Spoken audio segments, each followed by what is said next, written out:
Muy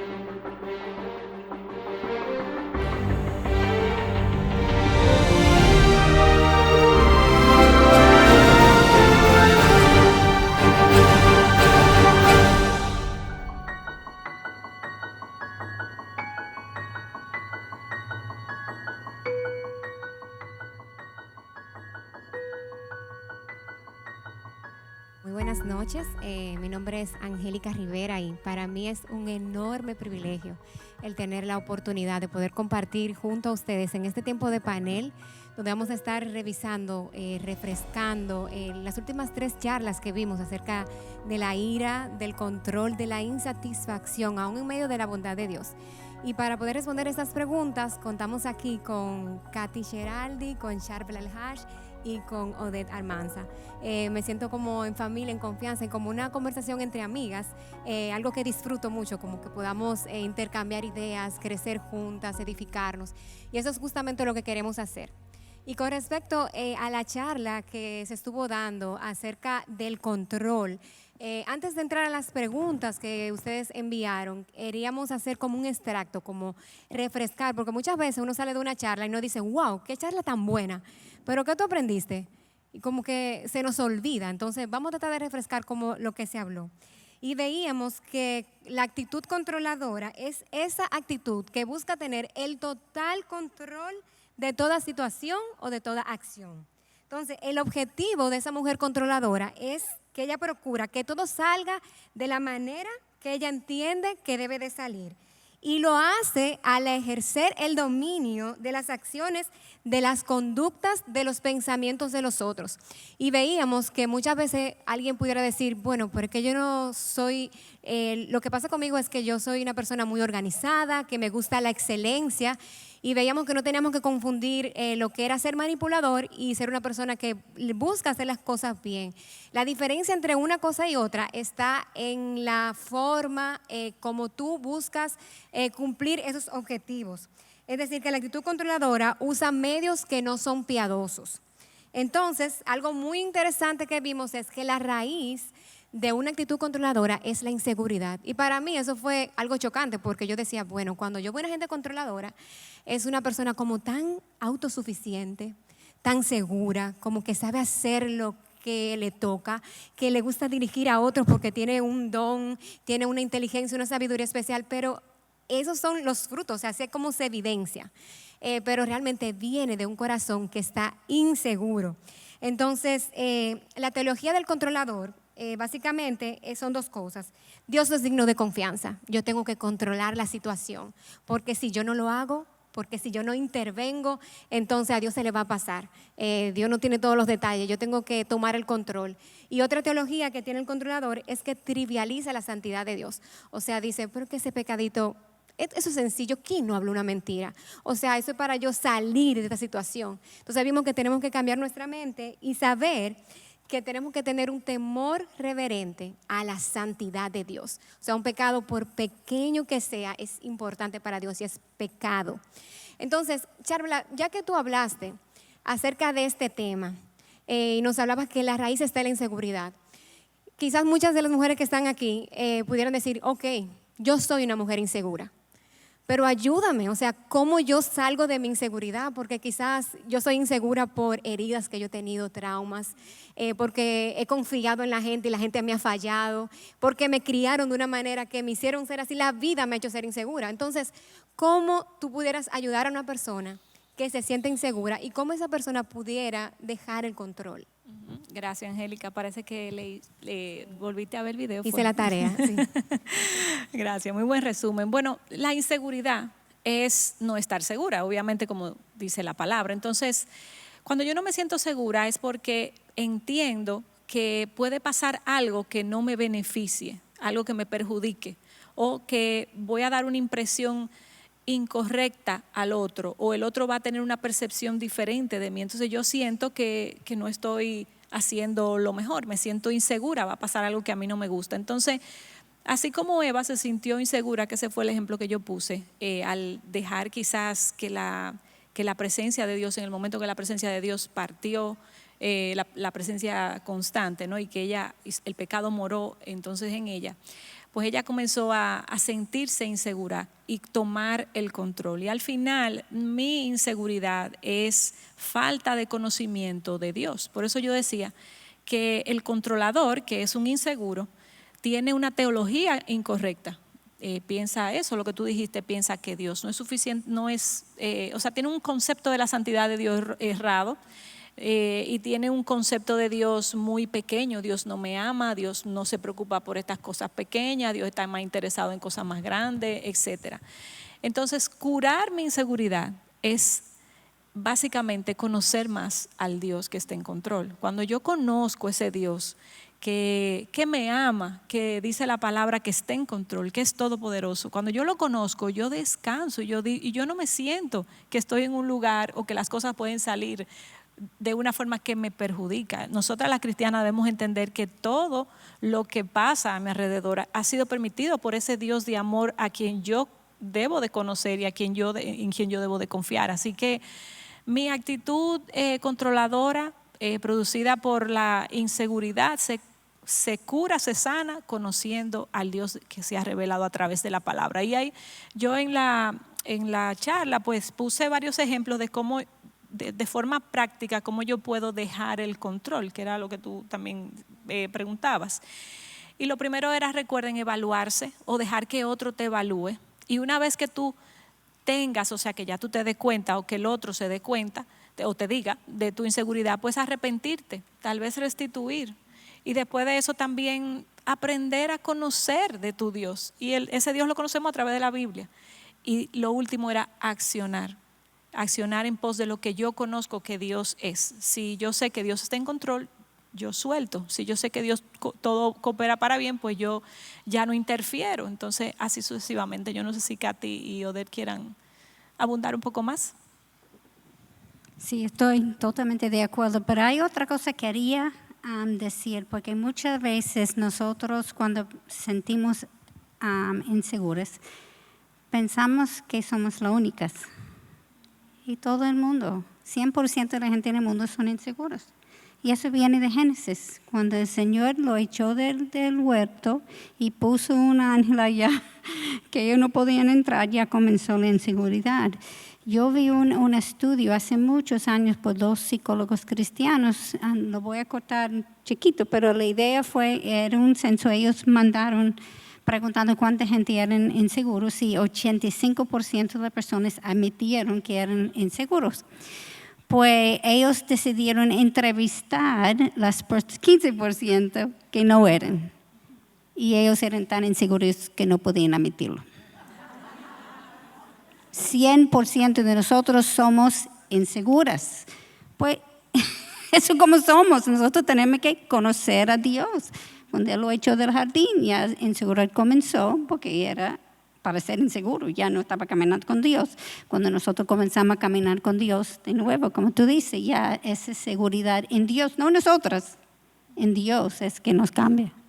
Sí, solamente para redundar y aclarar, porque es tan importante, hermanas, que entendamos que esta inseguridad esclaviza. Y el único que nos trae libertad es la verdad en el Señor. Entonces, si nosotros entendemos nuestra identidad y nuestro valor en el Señor, vamos a poder liberarnos de estas ataduras que nosotras mismas nos imponemos y que al final de cuentas vienen a ser eso, ataduras que nos limitan en la vida que el Señor quiere para cada una, ¿no?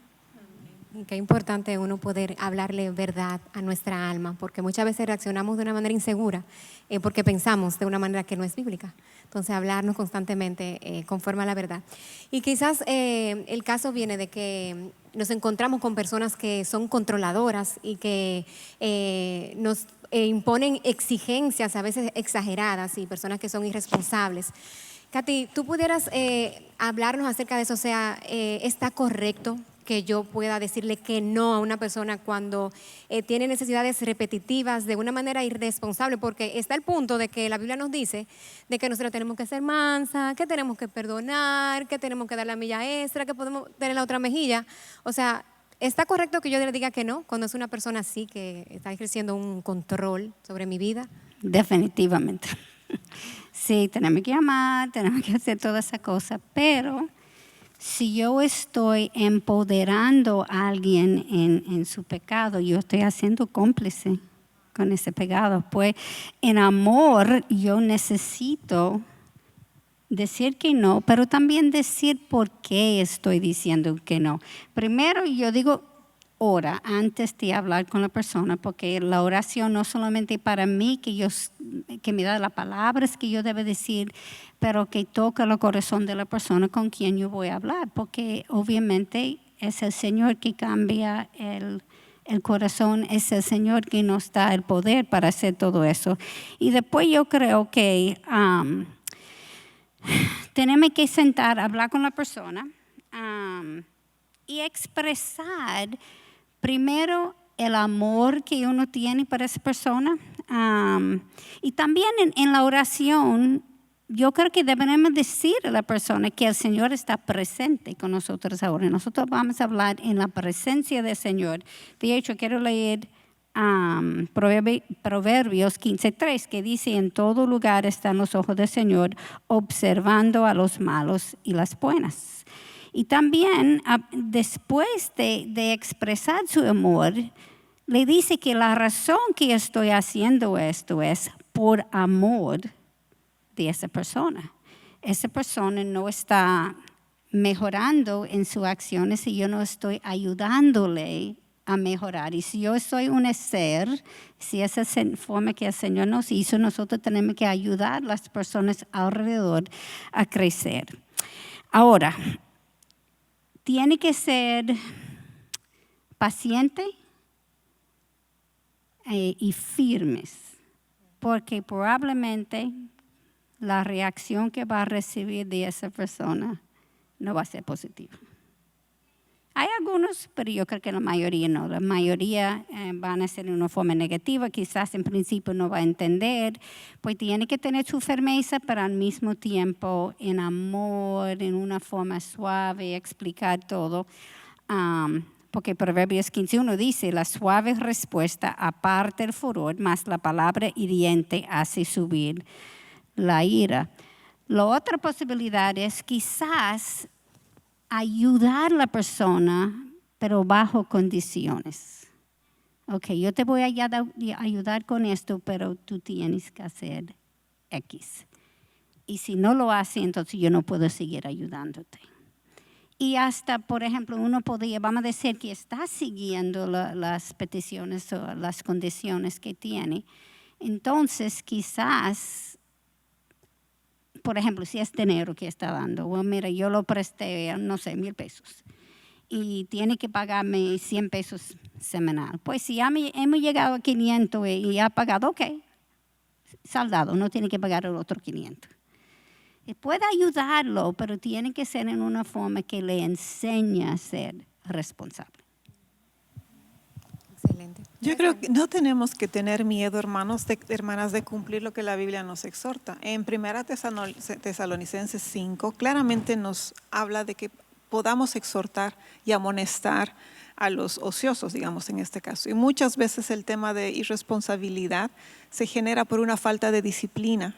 Y los hábitos recurrentes van a crear patrones. Entonces es como que animarse a romper patrones que no son saludables dentro de una dinámica con todas las sugerencias que da Katy, ¿no? Pero debemos animarnos. A veces es mucho más fácil tener una actitud apoyadora que una actitud confrontadora. Pero ciertamente hay un lugar y hay un tiempo para todo. Así es. Y realmente no dejamos de ser mansas cuando nosotros decimos que no, porque vimos que la mansedumbre no es debilidad, sino es una fortaleza bajo control. Entonces, yo creo que sí que es bíblico y correcto. Y Odette, ya que estás hablando acerca de eso, vamos a aprovecharte para que nos hables acerca de límites. Porque quizá uno dice, ok, yo debo decirle que no a esa persona que está ejerciendo un control sobre mí. Yo tengo que poner límites, pero muchas veces yo no sé ni cómo hacer eso, por dónde comienzo, qué es un límite, cómo puedo hacerlo. ¿Tú nos pudieras ayudar con eso? Sí, esta es la perspectiva de la que está siendo afectada por una persona controladora, ¿no? Antes, al principio hemos visto la persona que es controladora e insegura, ahora estamos viendo la persona que está siendo afectada por alguien así. Y para que esté afectado tiene que ser una relación cercana. O sea, y la más cercana que nosotros conocemos son relaciones familiares. Y tal vez ahí, como no sabemos exactamente la situación de la hermana que planteó la pregunta, podríamos dar algunas pautas. Si fuera en relación familiar y fuera en relación, digamos, de padres a hijos, puede ser una relación de protección, no necesariamente controladora. Y a veces un hijo lo ve como controlador, pero puede ser una actitud protectora. El padre está llamado a proteger, a cuidar, a indagar sobre qué está haciendo, sobre sus rutinas. Pero en el caso que sea una actitud excesiva, con todas las características que vimos en la charla, y esa persona entonces diga, ¿qué hago? Mi mamá, mi papá, alguien muy cercano está ejerciendo este control. Tal vez podemos empezar con algo que ya hemos mencionado, y es que tú tienes que ejercer dos cualidades, la paciencia y la firmeza. Paciencia en entender que la otra persona está lidiando con una debilidad muy grande, no va a poder cambiarla de un momento a otro.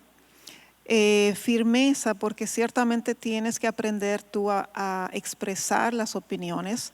Nosotros vimos claramente cuando se dio la charla, bueno, yo lo vi en video porque no estaba, pero los ejemplos tan prácticos de cómo luce una persona controladora. Entonces, aprende a dar tu opinión, aprende a dar tu voz, aprende a expresar lo que tú estás sintiendo.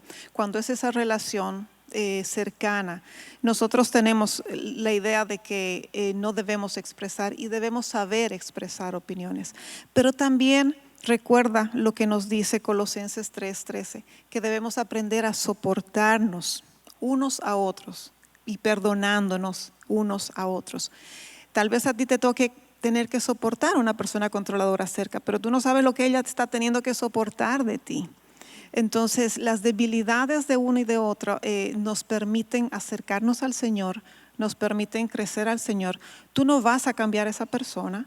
Tu llamado está a, si son tus padres, por ejemplo, si es tu madre, a respetar, pero también vela y ora por esta persona, que el Señor le muestre su inseguridad, su debilidad, y que tú puedas interceder con ese amor que solamente uno tiene por aquel que ama, ¿no? O sea, no la dejes en el lugar donde está. Y si la relación viene a ser, por ejemplo, en una relación de pareja, de noviazgo, de matrimonio, y hay una evidencia de control, pues nosotros ahí ya entendemos, por ejemplo, si fuera relación de noviazgo, que son señales, indicadores de cierta relación, de ciertas alertas en esa relación, y ahí sí te llamaríamos, digamos, a, si ese es el caso de la persona que preguntó, acercarte a alguien, poder hablar para no dejar pasar lo que podrían ser señales importantes de estas actitudes. Excelente. ¿Alguna más quiere? O sea que es sumamente importante el que podamos poner límites, y eso nos va a ayudar a poder pelear contra el pecado y evitar ofender a nuestro Dios. Y una señal de alerta que muchas veces nos dice cuando otros han intentado o han violentado lo que tiene que ver con nuestros límites es la ira. Y algo que pudimos aprender es que no siempre la ira es mala. Casi siempre cuando se hablaba de ira yo entendía pecaminoso.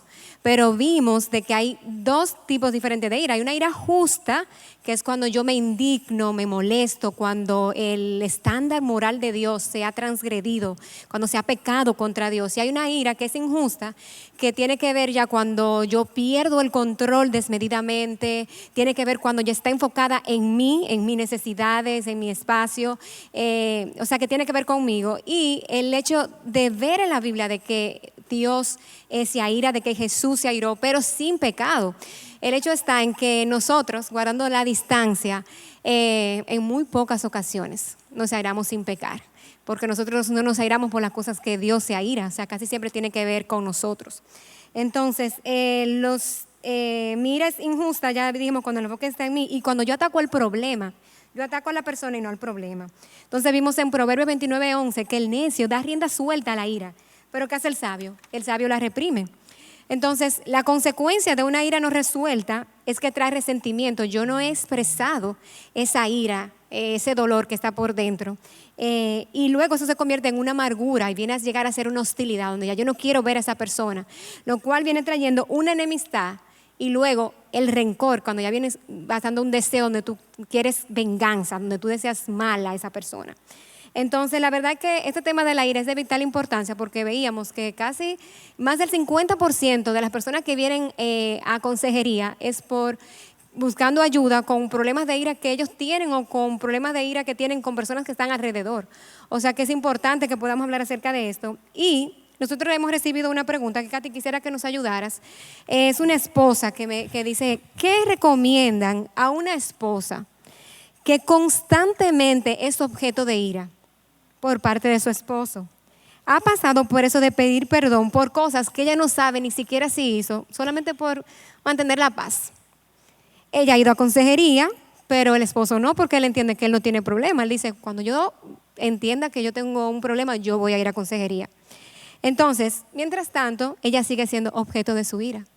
Entonces, ella lo que ha hecho es orar. ¿Qué otra cosa debe hacer ella aparte de orar? Y cuando es una señal de alerta para decirle a esa mujer, mira, tienes que buscar ayuda profesional.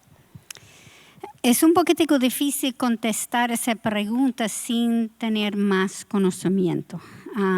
Por ejemplo, si el esposo es creyente, va a ser una diferencia. Si el esposo es violenta, si ha agredido a ella, si tiene una arma en la casa, pues todo eso obviamente, ella no me dijo, pues yo no sé esa parte. Pero vamos a decir que no. Y como el Señor dijo, buscará ayuda cuando Él entienda. Yo creo que tenemos que orquestar algo para que Él entienda que tiene un problema. Porque lo que está haciendo no está funcionando, obviamente. Pues primero, otra vez, tenemos que orar. Eso todo viene primero con orar. Y la orquestación podía ser, por ejemplo, yo no lo haría solo, yo tendría un facilitador allá y preferiblemente uno de los pastores o el pastor, no sé en qué iglesia la persona está, que está ya facilitando lo que está pasando. Pues ella puede decir cómo sus acciones le han causado daño. Si tiene hijos y los hijos son grandes y ellos también sienten eso está bueno que será presente también para que ellos mismos dicen, mira, eso me ha dañado así, me ha herido así, etcétera, etcétera, para que él, en una forma amorosa, entiende que sus acciones están causando daño a su familia. Y yo, como la esposa, la primera cosa, primero es expresar su amor para su esposo. Que él entiende que él lo ama y la razón que están haciendo eso es porque ella quiere sanar el matrimonio, no quiere salir del matrimonio, ella quiere sanarlo, pero no se puede quedar así porque lo que está haciendo no está funcionando, pues obviamente las cosas tienen que cambiar y eso es lo que ella tiene que decir. Primero pedir perdón, si yo soy tu ayuda idónea, lo que yo he hecho hasta ahora y ella puede hasta decir, como ella dijo aquí, se quedó callado. Entonces decir, yo no estoy ayudándote quedando callado. Desde hoy y adelante las cosas van a cambiar. Yo necesito hacer cosas en una forma diferente. Y la única forma que eso se podía sanar obviamente es con consejería. Nosotros tenemos una expresión en inglés que tiene que poner la pelota en su lado de la cancha. Él tiene que entender que tiene un problema, la cosa va a cambiar. Y para sanar el matrimonio, él tiene que ir a consejería. Ahora, si su pastor está de acuerdo, obviamente, porque eso no puede venir de nosotros, pero si el pastor está de acuerdo o si hay peligro, si ella está en peligro, ella debe salir de la casa. Y si no está en peligro y él rehúsa cambiar, y el pastor está de acuerdo, yo creo que ella podía decir, bueno, yo me voy a vivir con mi mamá o mi hermano, lo que sea, una persona, y tú decidas si tú quieres sanar ese matrimonio. La pelota tiene que ser en su lado de la cancha. Él tiene que hacer la decisión entonces. Y nosotros vamos a ver entonces cuánto interés él tiene para el matrimonio. En general, usualmente con eso ellos van a consejería. Porque ellos tienen un problema, pero ellos aman a su familia. Quizás en una forma pecaminosa, pero lo aman. Entonces yo sé que ellos usualmente quieren mejorar lo que está pasando.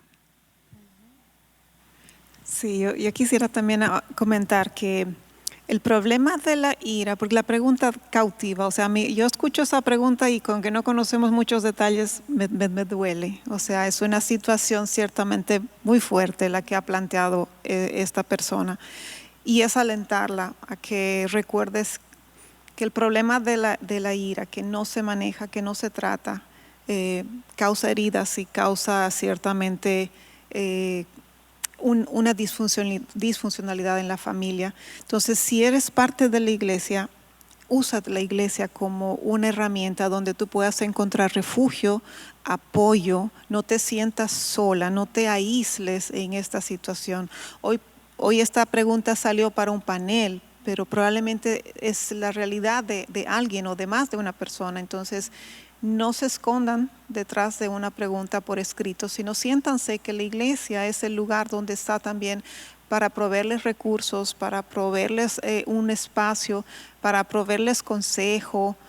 Muchas personas se mantienen en determinadas situaciones porque no saben qué hacer, no saben a quién preguntar, da vergüenza, se sienten inseguras. Pero la iglesia es ese espacio y ojalá que lo podamos ver como ese lugar de refugio también.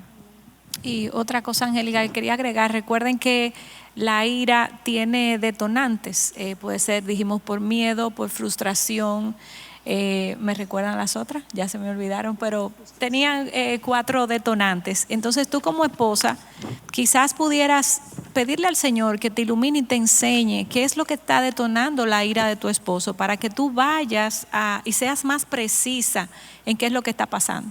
Quizás él se siente intimidado hasta por ti, que piensa que va a perder su autoridad sobre ti y tiende a airarse contra ti. Eso puede pasar, pero a veces decimos no, pero yo soy una mujer súper sumisa o lo que sea, pero en la práctica quizás tú no lo eres. Entonces trata de identificar quizás una frustración en su trabajo o en lo que sea. Entonces una injusticia que él esté viviendo, ya me estoy acordando. Aquí tengo dolor, injusticia, miedo y frustración. Y frustración, exacto. Entonces trata de identificar qué ha pasado para que lo puedas quizás ayudar mejor y no tengas miedo a poner límite. Tú lo explicaste súper bien, Katy. Dios es un Dios de límites.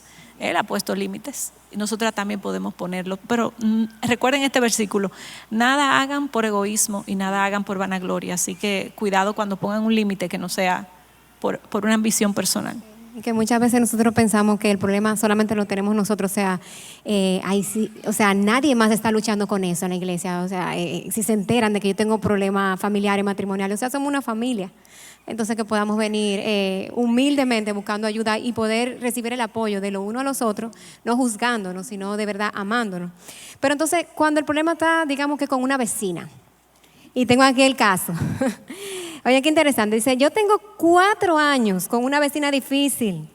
Ella tiene 3 niños varones y los acuesta tarde. Y los niños arrastran silla, corren, y yo me he airado fuertemente porque no me dejan dormir. Nos hemos peleado y hace como 1 año nos sentamos a hablar, nos pedimos perdón. Ella ha prometido que va a mejorar algunas cosas, por un tiempo mejoran, pero luego vuelven a lo mismo. No he sentido nada de consideración y respeto a mis derechos y esa situación me ha llevado a estallar en ira. ¿Qué puedo hacer? Ay, ay, ay. ¿Quién es que va a responder eso? Yo no. ¿A quién tú le preguntaste? A ti. Ah, es a mí. Bueno, yo entiendo que nadie, tú eres la culpable de explotar en ira. Nadie o sea, la gente te puede provocar, pero tú eres la responsable de cómo tú reaccionas ante cualquier ataque que te hagan. Entonces, si tú explotas en ira, eso es un problema tuyo, no de la vecina, ni de los hijos de la vecina. Ahora bien, ¿qué te digo? Vivimos en un mundo caído, un mundo donde estamos rodeadas por pecadores, y esas cosas pasan. Esa es tu aguijón quizás en la carne para hacerte más parecida a Cristo. Yo estoy totalmente de acuerdo con volver a señalar 1, 2, 3 veces, hablar con las cosas prácticas ahora, hablar hasta con la junta de vecinos, hablar delante de otros vecinos, pero al final, ¿qué más pudieras hacer? No la vas a someter a la justicia, no. Orar para que el Señor cambie ese corazón y tú puedas brillar y mostrar a Cristo a través de esa persona. Y si ese es el canal que Dios te está dando para poderle hablar a ella de la esperanza. Así que, resumiendo, nadie te puede provocar a ira. Y segundo, toma eso como algo, como Dios, quien está permitiendo eso para formar algo en ti. Y tercero, ora porque Dios es al final el dueño del corazón y que puede cambiar esa situación. Sí, y ahora se ve como una vecina, pero pudiera ser un jefe, que es difícil, pudiera ser un compañero de trabajo, cualquier cosa. Entonces, qué bueno poder escuchar eso, de que yo decido cómo yo voy a reaccionar. Y como estábamos hablando, donde te quería preguntar, ¿cómo yo puedo trabajar mi ira, mi rencor, cuando yo me siento que estoy demasiado herida? Y quizá la situación que estoy viviendo es tan drenante, tan frustrante, que no sé cómo salir de ahí. O sea, cómo yo manejo cuando la herida parece estar abierta, cómo yo puedo trabajar con ese rencor y dolor que hay en mi corazón. Sí, me gusta que la persona planteó primeramente cómo puedo trabajar. Y realmente lo primero es eso, asumir tú tienes la responsabilidad, tú tienes que tomar una decisión respecto a qué vas a hacer, si vas a obedecer a lo que el Señor dice, porque cuando hay una situación así, lo menos que a uno le gusta que le digan es decirle, sabes, tú también estás en pecado. ¿Pero por qué? Porque delante de Dios estás reaccionando como no debieras reaccionar. Aún con el ejemplo anterior, nosotros no podemos medir la reacción de los demás, pero sí tú puedes medir cómo tú vas a reaccionar y cómo tú vas a querer sobrellevar y sobrepasar una situación difícil. No sabemos qué herida pudo haber a la cual te refieres, pero el hecho que se mencione que está abierta, yo sí podría decir que se está dando esa situación de que no estás queriendo soltar. O sea, ahí hay un tema también de perdonar algún evento que ha sucedido. No te estoy diciendo que fue injusto, que fue justo, no. Pero te estoy diciendo que hay algo que se tiene que perdonar. Nosotros sabemos que al perdonar estás liberando no solamente al otro, sino tú te estás liberando de esas emociones y de esos recuerdos. Perdonar implica soltar, implica olvidar, pero también te implica para ti poder avanzar, poder seguir adelante, poder crecer. No estamos nosotros llamados a aferrarnos a nuestras heridas, porque además dice el Salmo 147:3 que el Señor es el que sana a los quebrantados de corazón y venda las heridas. Puede ser que en su momento te sentiste así, con una herida abierta, pero deja que el Señor te sane. Y para que el Señor sane y ese sentido de ira se vaya, tú tienes que rendir esa situación al Señor. Entrégasela al Señor, perdona a la persona que pudo haberte ofendido y permite que el Señor vaya haciendo esa obra en ti. Va a ser una obra de sanidad hermosa para tu vida, que tú ya no vas a sentir que estás viviendo con una herida abierta a cuestas en la espalda, porque tú misma la estás alimentando. Y la Biblia nos dice que no debemos dejar que se ponga el sol sobre nuestro enojo. Es decir, que no le demos mucha larga. Hay que tratar de resolver lo más pronto posible, porque ahí tendemos a pecar y nuestra vida es quebrantada. Una de las cosas que vimos con la ira es que lo primero que tenemos que hacer es admitir la ira, indagar qué fue lo que detonó la ira. O sea, fue una injusticia que se me hizo, fue un miedo, fue un dolor. Entonces, yo poder entregarle la razón de esa ira a Dios y tener un cambio de actitud. O sea, yo decido perdonar. Entonces, en muchas ocasiones mi control, la ira que yo tengo, mis quejas, lo que muestran es un corazón que está insatisfecho, que no está agradecido. Muchas veces la ira es hasta a veces contra Dios, o sea, y eso fue algo que se nos enseñó, de que muchas veces uno dice, bueno, yo me estoy quejando quizá por la casa que tengo, pero no es contra Dios, pero vimos que sí. toda queja que nosotros levantamos es contra Dios, es contra su santidad, es contra su bondad. ¿Y por qué nos quejamos? Veíamos que primeramente porque tenemos una perspectiva incorrecta de la vida. O sea, nosotros pensamos de que estamos en un mundo, en el paraíso, donde todo no tiene que salir bien, donde no va a haber problema. Entonces, la realidad es que esa no es la perspectiva correcta.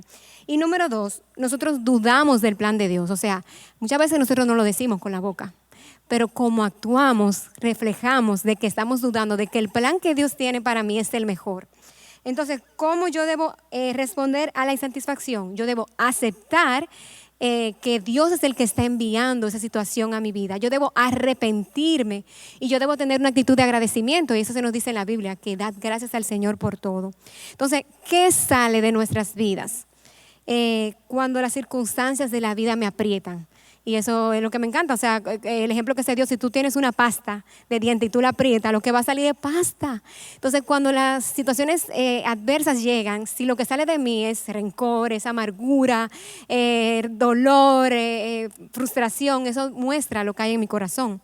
Entonces, ciertamente las cosas nos duelen, pero la mano de Dios Él la va a utilizar para nuestro bien. Y dice Hebreos 12:11 que ninguna disciplina al presente parece ser causa de gozo, sino de tristeza, pero después da un fruto apacible en aquellos que han sido ejercitados. Entonces, tenemos una pregunta con respecto a eso. La Biblia nos dice que es una gotera continua como una gotera continua en día de lluvia. Una mujer rencillosa son semejantes. ¡Wow! ¡Qué comparación! Y dice que mejor es vivir en un rinconcito del terrado que en una casa grande con una mujer que está rencillosa, pelea y pelea y pelea. O sea, eso es desesperante. Entonces, Odette, yo quisiera preguntarte esto a ti. Yo conozco que tú has pasado por situaciones difíciles que Dios ha orquestado soberanamente en tu vida. Y en medio de tus situaciones, tú pudiste haberte vuelto una mujer amargada, enojada con Dios, pero al contrario, a pesar de eso, tú has podido ser una mujer agradecida, confiada en tu Señor. Yo quisiera que tú nos pudieras hablar acerca de eso, cómo yo puedo tener esa actitud agradecida aún en medio de circunstancias difíciles que Dios ha orquestado para mí. Bueno, yo creo que empezaría diciendo que es muy importante el entendimiento que tenemos del carácter de Dios, porque nuestras emociones no se mueven por las circunstancias que te rodean. Si fuera por las circunstancias, hoy todas estarían con la cara larga porque nos hemos mojado, hemos salido en lluvia, hemos salido en tapón. No son las circunstancias las que guían nuestras emociones y nuestra gratitud. Es saber y reconocer quién es el Dios en el que nosotros creemos. Su bondad, su fidelidad, su soberanía permanecen a pesar de esos momentos en los cuales tú tienes aflicción, tienes situación económica o tienes dolor o tienes pérdida. Entonces, entender quién es Dios y que Dios no cambia, va a cambiar la perspectiva con la cual tú estés viviendo una situación. Pablo mismo nos dice que es una actitud que se aprende. No es algo mágico, hay una intención. Pablo dice, he aprendido a contentarme cualquiera sea mi situación. Él estaba refiriéndose a momentos económicos, a situación económica, pero nosotros tenemos que anhelar eso. Señor, permite que aprenda a contentarme, cualquiera sea mi situación. He perdido el trabajo o he tenido una promoción. Me ha ido bien este mes en lo económico en la familia, no me ha ido bien este mes en lo que estamos trabajando. He ganado peso, he perdido peso. Cualquiera sea la situación, la actitud del corazón está basada en conocer a Dios y en ejercitarnos a dar gracias en todo. Hemos leído Filipenses al inicio de la oración. Debemos aprender a dar gracias en todo. La Biblia nos exhorta y ese todo, hermanas, implica todo. Cuando no tengas ganas, cuando tú veas que tienes una reunión difícil, cuando veas que te fue mal en un examen, cuando veas que te fue mal en un negocio, cuando te fue muy bien, aprendamos a ser creyentes, que demos el lugar a Dios, reconocer su bondad en todo, independientemente de que tal vez los planes no fueron como nosotros habíamos pensado en un inicio.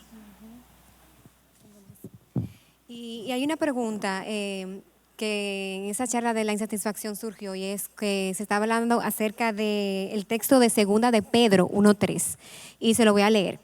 Y dice que su divino poder nos ha concedido todo cuanto concierne a la vida y a la piedad, mediante el verdadero conocimiento de aquel que nos llamó por su gloria y excelencia. Entonces, en un slide donde se nos explicaba este texto, se nos decía que Pedro quiere dar a entender que nosotros no tenemos que pedirle a Dios algo más para yo alcanzar la piedad, ya que en Cristo yo tengo todo lo que yo necesito para yo poder vivir una vida que le agrade. Entonces la pregunta surgió, ¿y a qué se refiere a que yo no debo pedirle a Dios algo más? ¿Tú puedes ayudarnos, Charla?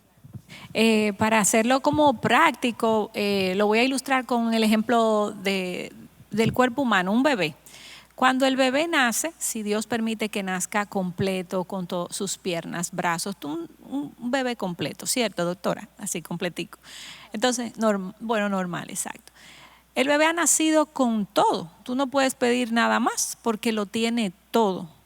Lo que le falta a ese bebé es desarrollar. Lo que le falta a ese bebé es crecer. Tiene la boca para hablar, pero necesita desarrollar el habla. Tiene unos ojos para ver, pero necesita de ser desarrollado, dientes, las papilas gustativas, todo. Entonces, el significado ahí es eso. Dios te ha dado todo, como le ha dado el cuerpo a un bebé, te ha dado todo, no tienes que pedir nada más. Cuando tú te conviertes, Dios pone en ti la tercera persona de la Trinidad, el Espíritu Santo, y pone en ti la capacidad de no estar presa al pecado porque Él te ha liberado del pecado. Entonces Dios te ha dado todo. Lo único que tú tienes que pedir, no pidas nada más porque tú como el bebé tienes todo, no hay más nada que agregar. Ahora lo que tú tienes que pedirle, Señor, déjame crecer. Déjame ahora entonces, esa es la oración de todas nosotras. Señor, dame crecimiento espiritual, dame que yo pueda experimentar el fruto del Espíritu.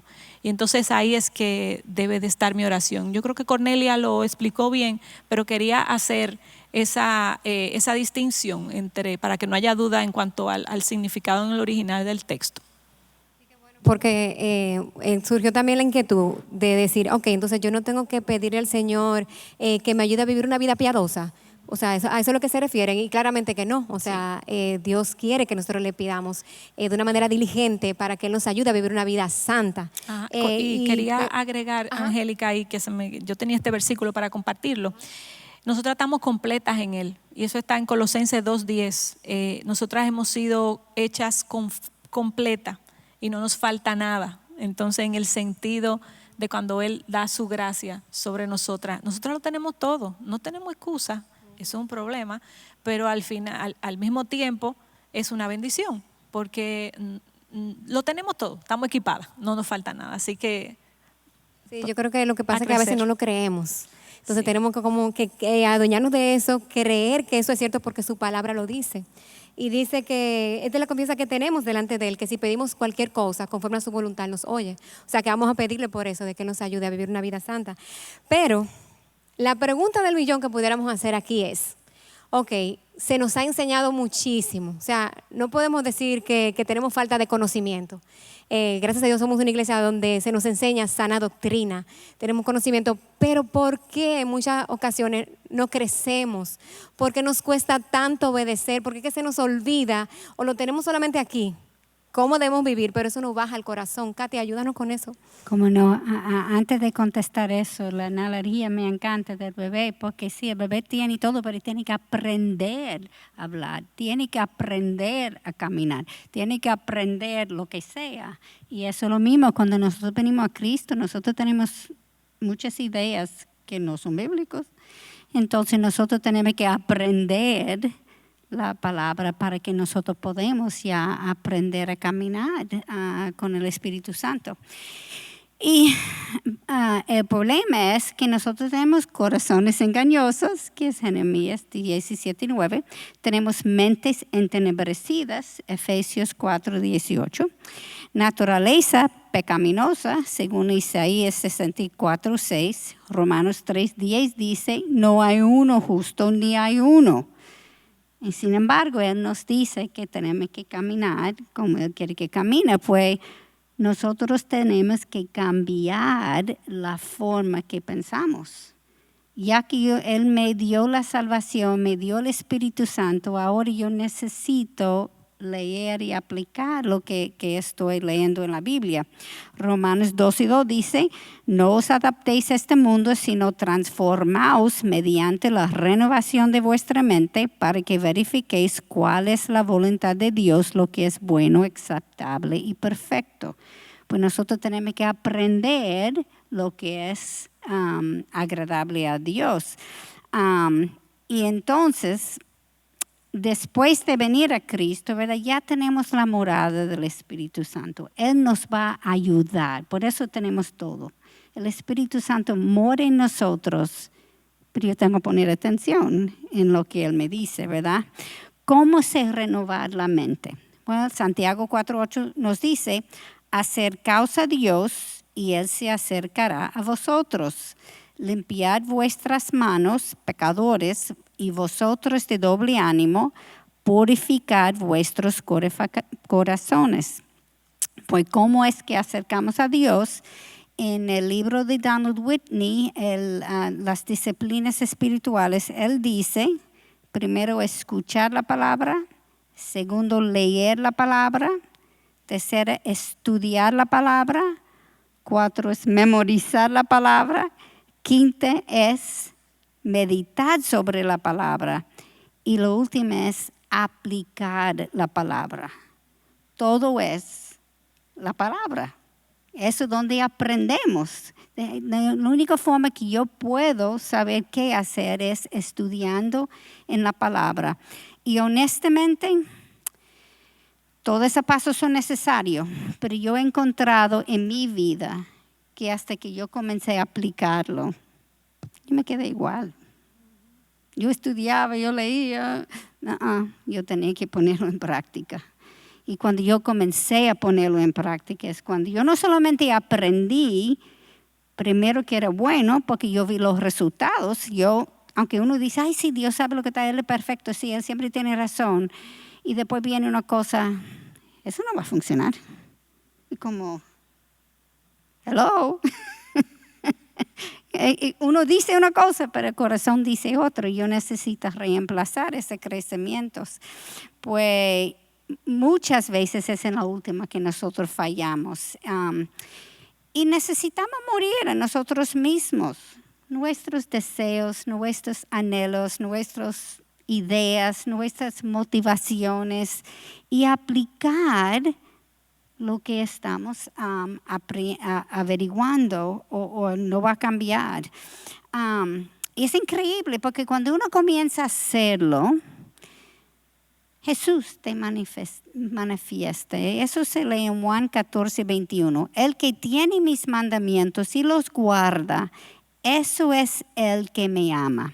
Y el que me ama será amado por mi Padre, y yo lo amaré y me manifestaré a él o a ella, en nuestro caso.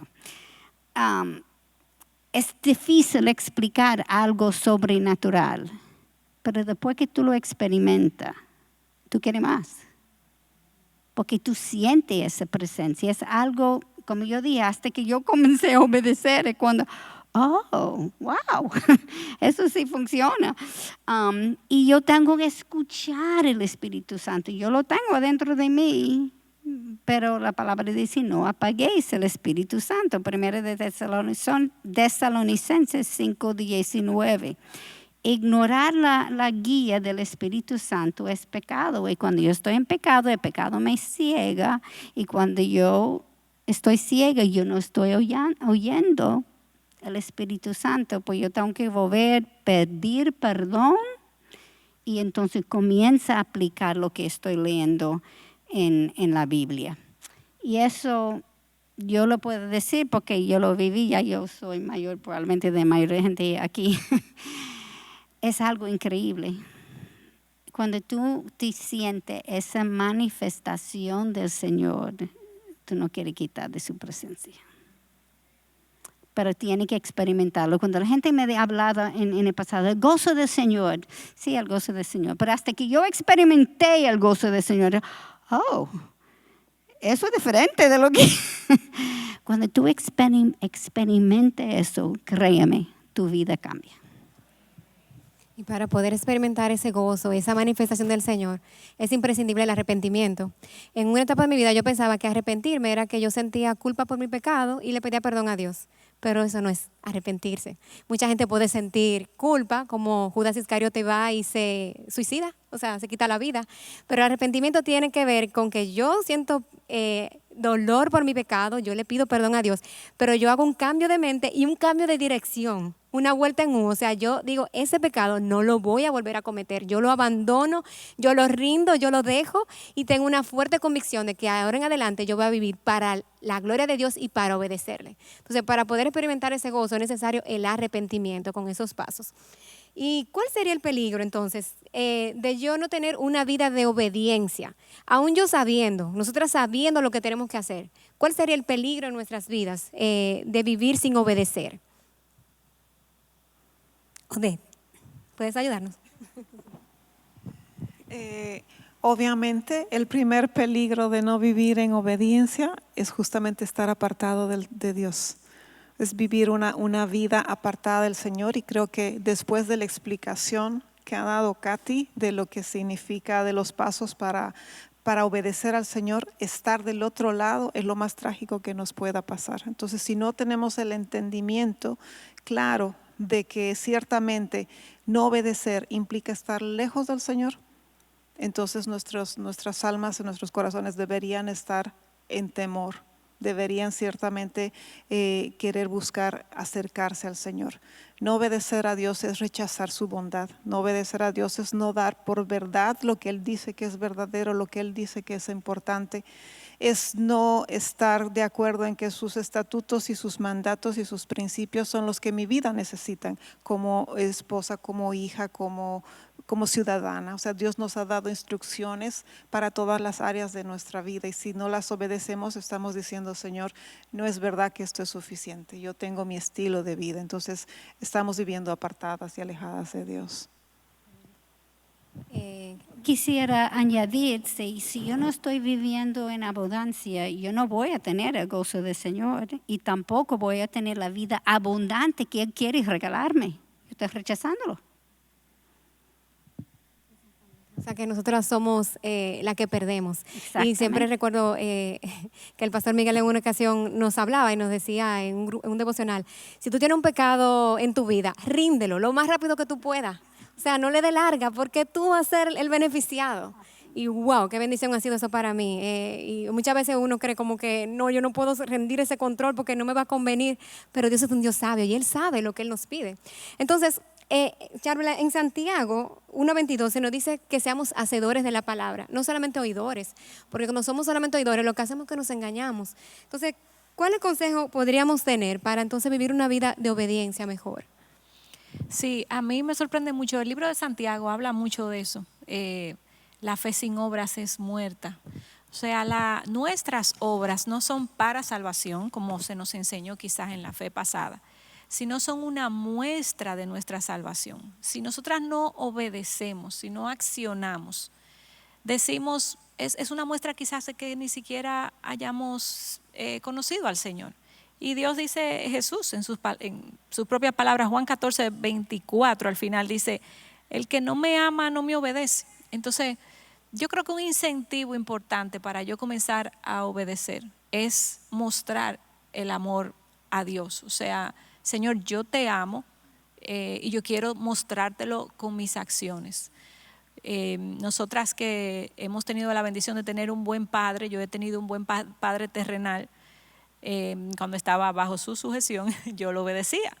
¿Por qué? Por agradecimiento también a todas sus bondades. Esa es una motivación buena para yo accionar en obediencia, para honrarlo, en el caso de Dios para glorificarlo, ¿verdad? Y eso es una buena forma de obediencia. Entonces, la forma práctica, ¿cuál es la pregunta? La forma práctica, ¿cómo obedezco? ¿Cómo obedecer? Yo leo y actúo. Yo veo algo en la Biblia, como dice Pablo, el que robe, que no robe más. ¿Tú quieres cambiar? Bueno, no robe más. Entonces, cada vez que yo me topo con la palabra, yo leo sus mandamientos y yo los ejecuto. Porque si yo los leo, es como dice el mismo Santiago, ese hombre frente al espejo que ve la palabra y se va con el sucio en la cara y se va. ese no es digno del Señor. Nosotras tenemos que vernos en nuestro rostro reflejado en el espejo, que es la palabra. Y cada vez que yo veo una manchita, cada vez que yo vea, quitarla de una vez quitarla, para que esa mancha no crezca o no se pegue mucho. Porque tú sabes que hay manchas que se pegan, que tú se fijan, tú dices no. Entonces de una vez quitarla. Y yo creo que eso es una buena práctica, una buena motivación. El amor que yo le tengo al Señor, glorificar al Señor y vivir una vida que muestre que en realidad yo soy salva. No sé quién. Sí. Creo que también eso es la parte de meditar sobre la palabra. Hay algunas cosas, como tú dijiste, no matar, no robar, eso es fácil. Pero hay otras cosas en la Biblia que yo no entiendo tanto, no están tan claro y yo necesito ver cómo este versículo me aplica a mi vida, porque cada uno, puede ser que nosotros tenemos el mismo pecado, pero la forma que tú pecas es diferente que la forma que yo peca. En el mismo pecado, la presentación puede ser diferente. Pues yo necesito meditar sobre esa palabra y preguntarme cómo eso me aplica a mí. ¿Qué yo estoy haciendo que está fallando en esa área? Yo he encontrado que si yo no me pregunto, yo no lo veo. Yo siempre creo que tengo razón. No sé si otra persona aquí, así, pero yo siempre creo que tengo razón. Yo tengo que preguntarme, tú puedes ser equivocado en eso. Entonces, wow, míralo, mire dónde está. Así es. Sí, interesantemente, como aquí hay muchas mujeres en diferentes circunstancias, quizá hayan algunas que digan, bien, o sea, tengo todo el deseo, todo el ánimo, la convicción, yo voy a obedecer. Pero yo creo que quizá puedan haber algunas que puedan decir, porque yo me siento débil, o sea, yo estoy cansada de luchar. Y de hecho alguien me decía ayer, estoy cansada de luchar ya con los mismos pecados, de pedirle al Señor. Y yo le dije, ¿sabe qué? Bienvenida al club. O sea, estamos en lo mismo, todos luchando con el pecado, estamos todos hasta que no lleguemos a la gloria. Vamos a estar con debilidades y estamos juntas en estos. Y quizás estás en una situación ahora donde te cueste obedecer, donde tú digas, es que si yo obedezco al Señor, esa es la decisión más difícil, me va a costar demasiado. Y es como el ejemplo de Abraham, cuando Dios le dijo que entrega a tu único hijo Isaac. Quizá hay algo que Dios está pidiendo que tú pongas en el altar. Yo no sé qué pudiera ser en tu caso, quizá pudiera ser que Dios te ha pedido que tú permanezcas soltera cuando tú estás en una edad que tú tienes el deseo de casarte y tú dices, se me está pasando la edad. O quizás pudiera ser el que Dios te dice, permanece casada, aún estando con un esposo que es difícil de tratar, de someterse. Quizás cortar con esa relación que no te está llevando a tu agradar al Señor. Quizás perdonar a esa persona que te ha hecho daño. Quizás llamados radicales de tú dedicar tu vida a ser misionera, a aceptar esa pérdida de ese hijo, de ese trabajo. Yo no sé qué es. Yo creo que sería bueno que nosotras pudiéramos preguntarnos y decir, Señor, ¿qué tú quieres que yo rinda? ¿Qué tú quieres que yo ponga en el altar? Y quizá pensemos, bueno, yo humanamente pensándolo, si yo tomo esa decisión que Dios me está mandando, yo no veo cómo eso puede obrar para bien. Pero mi pregunta es, ¿tú crees que Él es capaz de Él poder obrar para bien y que Él te ama lo suficiente como para tornar ese desastre grande que tú puedes ver en algo bueno? Entonces es como el ejemplo de la cruz. Lo peor que podía pasar a nuestros ojos era que el Hijo de Dios pudiera estar en una cruz, crucificado, acabar su vida así, pero la gran bendición que eso significó para nosotros. Entonces, la palabra que quisiéramos como dejarte es de que Él es digno, Él lo merece, Él merece nuestra obediencia, Él merece nuestra adoración, Él merece que rindamos nuestra vida, que no vivamos a media, que le entreguemos todo, Él es digno. Y esa es la idea que queremos hacer y es lo que quisiéramos que pudiéramos ahora estar en un momento a solas con el Señor y preguntarle, Señor, ¿qué tú quieres que yo rinda? Señor, ¿hay algún pecado en mi corazón que tú quieres que yo te lo entregue? ¿Hay algún sueño que tú quieres que yo te lo dé?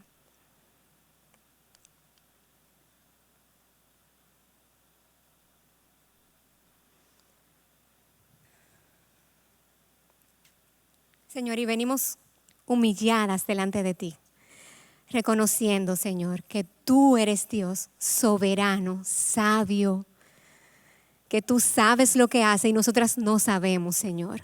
que tú eres bueno en toda circunstancia, que a ti no se te ha escapado ninguna situación de nuestras vidas, por dolorosa que puedan ser.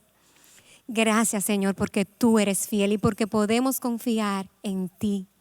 Señor, yo te pido en el nombre de Jesús que tú nos libertes. Muchas de nosotros tenemos cadenas, Señor, de pecado que no hemos querido rendir.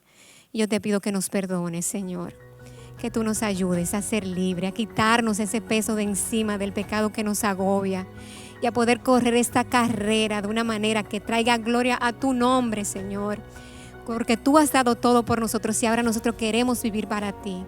Padre, no permitas que se nos olvide todo lo que hemos aprendido, Señor. Ayúdanos a que podamos irnos con una actitud reflexiva, meditando en quién tú eres, Señor, confiando en tus promesas, que te atesoremos más a ti. Perdónanos, Señor, porque muchas veces hemos puesto cosas, hemos amado nuestras vidas más que a ti, Señor. Hemos amado a esposos, hijos, sueños.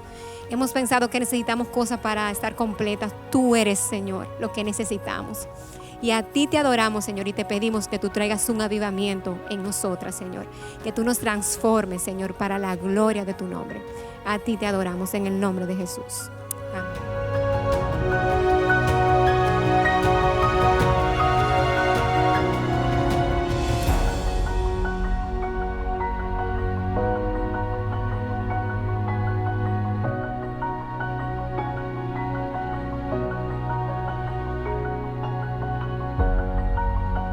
Gracias por acceder a este recurso. Espero que haya sido de gran bendición para tu vida. Te sugiero que te suscribas a este canal de forma que tú puedas recibir notificación la próxima vez que hayamos subido un nuevo recurso que pueda servirte de instrucción y bendición.